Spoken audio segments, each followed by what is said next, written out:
Badan Gizi Nasional berkomitmen melakukan efisiensi anggaran secara besar-besaran dalam pelaksanaan program makan bergizi gratis.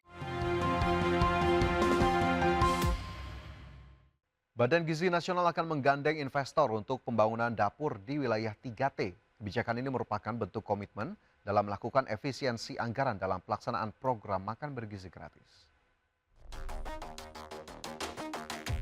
Badan Gizi Nasional berkomitmen melakukan efisiensi anggaran secara besar-besaran dalam pelaksanaan program makan bergizi gratis.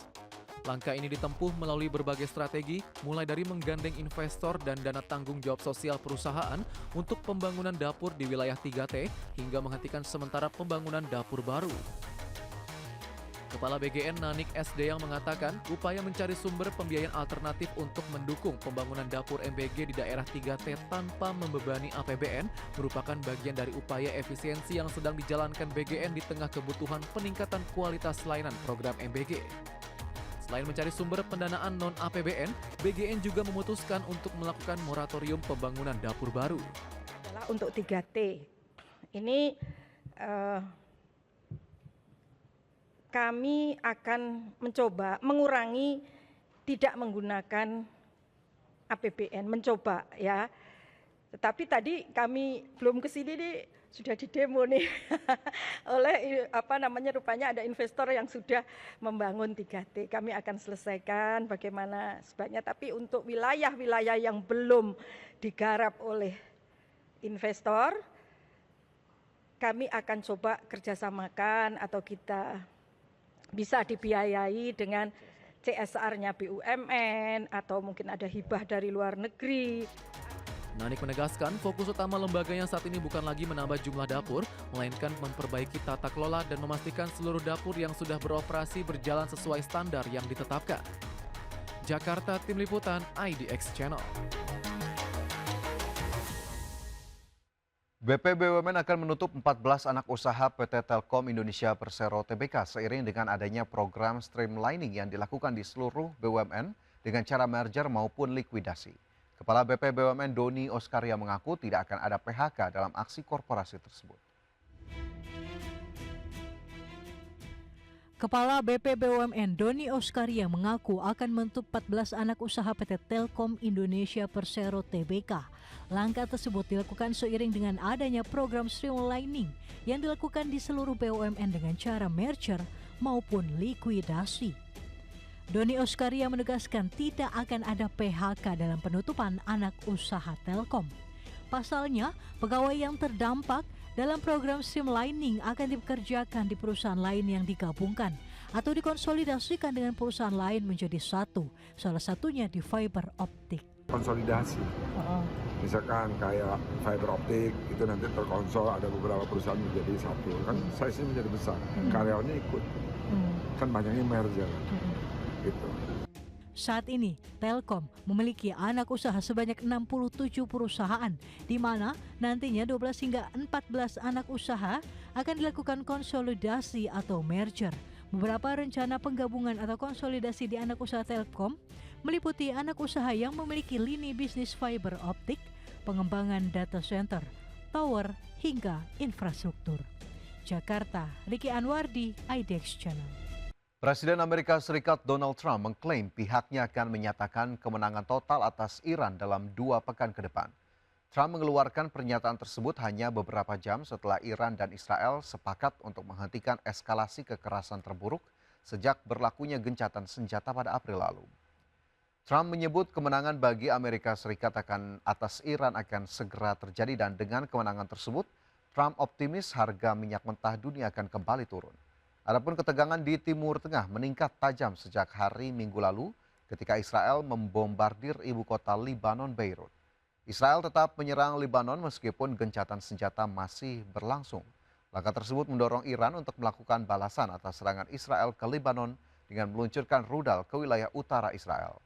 Serangan Iran tersebut justru memicu gelombang serangan Israel ke Iran.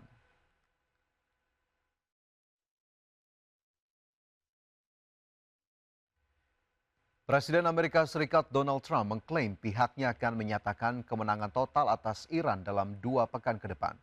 Trump mengeluarkan pernyataan tersebut hanya beberapa jam setelah Iran dan Israel sepakat untuk menghentikan eskalasi kekerasan terburuk sejak berlakunya gencatan senjata pada April lalu.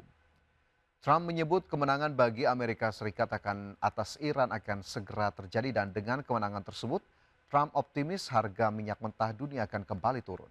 Adapun ketegangan di Timur Tengah meningkat tajam sejak hari Minggu lalu ketika Israel membombardir ibu kota Lebanon, Beirut. Israel tetap menyerang Lebanon meskipun gencatan senjata masih berlangsung. Langkah tersebut mendorong Iran untuk melakukan balasan atas serangan Israel ke Lebanon dengan meluncurkan rudal ke wilayah utara Israel. Serangan Iran tersebut justru memicu gelombang serangan Israel ke Iran.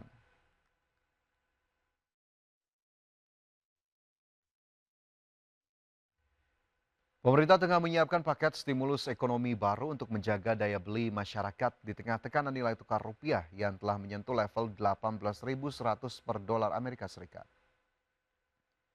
Menurut Menteri Koordinator Bidang Perekonomian Erlangga Hartarto, salah satu pertimbangan pemerintah menyiapkan stimulus yakni untuk menjaga daya beli masyarakat yang berpotensi tertekan akibat berbagai gejolak ekonomi. Meski belum memperinci bentuk stimulus yang akan diberikan, Erlangga memastikan pembahasan mengenai stimulus rencananya akan dilakukan dalam rapat koordinasi pemerintah yang dijadwalkan berlangsung pekan ini. Pembahasan lebih lanjut akan dilakukan dalam rapat yang melibatkan kementerian terkait di bawah koordinasi pemerintah. Nanti kita bahas mungkin untuk masyarakat nanti dalam waktu dekat mungkin kita akan sampaikan. Daya beli apa ya? Ya. Kapan proses stimulusnya? Akan dirapatkan minggu ini. Soal apa aja? Nanti dirapatkan di Menko. Menteri Keuangan Purbaya Yudi Sadewa menegaskan program-program unggulan pemerintah termasuk program makan bergizi gratis memiliki ruang anggaran yang sangat fleksibel. Anggaran program tersebut bahkan siap diefisiensikan atau dipangkas jika kondisi fiskal negara terdesak akibat tekanan ekonomi global. Purbaya mengungkapkan dalam pertemuan terakhirnya dengan lembaga pemeringkat internasional S&P, investor global sebenarnya tidak mempermasalahkan substansi dari program-program prioritas tersebut.